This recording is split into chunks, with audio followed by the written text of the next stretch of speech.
So the first problem today, it talks about the mass of a single grain of salt. Note that the mass of a grain of salt is going to be a very, very small number.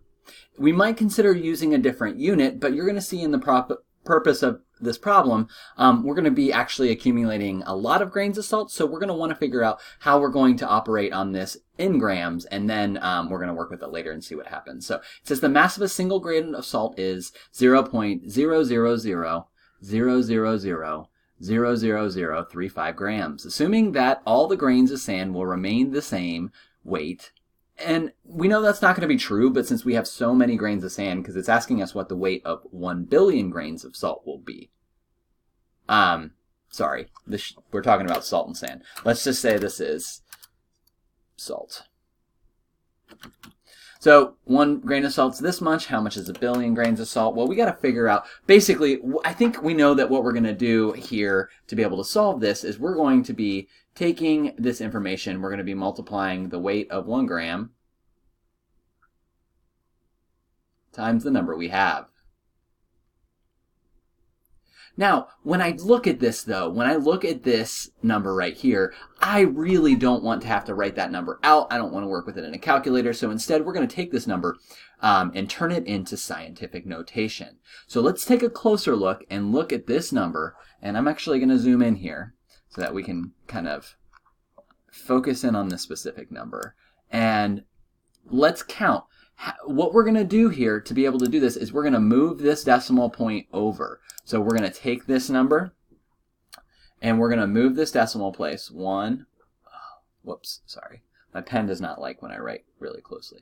1, 2, 3, 4, 5, 6, 7, 8, 9, 10. We're going to move this 10 places. So this written in scientific notation is going to be 3.5 times 10. And then we can see right here, this is a tiny number. So the best way to remember is tiny numbers have negative exponents. So this is going to be to the negative 10th power. And we know our unit here is grams, right? Now, how many grains of salt do we have? We have 1 billion grains of salt. Let's think about 1 billion. So that's 1,000, right? That's 1 million. So this is 1 billion. Now, let's convert this to scientific notation. We're going to move the decimal place. Remember, with whole numbers, we're moving to the left. There's 1, 2. I'm sorry. I should be counting these by 3, right? So there's 3, 6, 9 places. So this is 1 times 10 to the 9th grains of salt. Now, how do we multiply numbers in scientific notation? Well, we're just going to multiply the numbers out front. So 3.5 times 1 is just 3.5.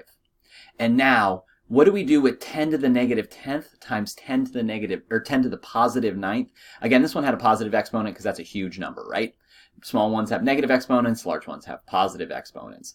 So we have a 3.5 here, and then what we're going to do here is we are going to add these exponents. So it's going to be times 10 to the negative 10 plus 9. What's negative 10 plus 9? Well, if I owe you $10 and I pay you 9 back, I still owe you money, right? So I'm still in the hole. Negative 10 plus 9 is negative 1. Now, if we were going to, this is fine in scientific notation in terms of that. If I wanted to take this out of scientific notation, we would just move it. It tells us to move it to the left one. So that would be 0.35 grams. So 1 billion grams of salt doesn't even weigh a full gram. It's kind of crazy to think about.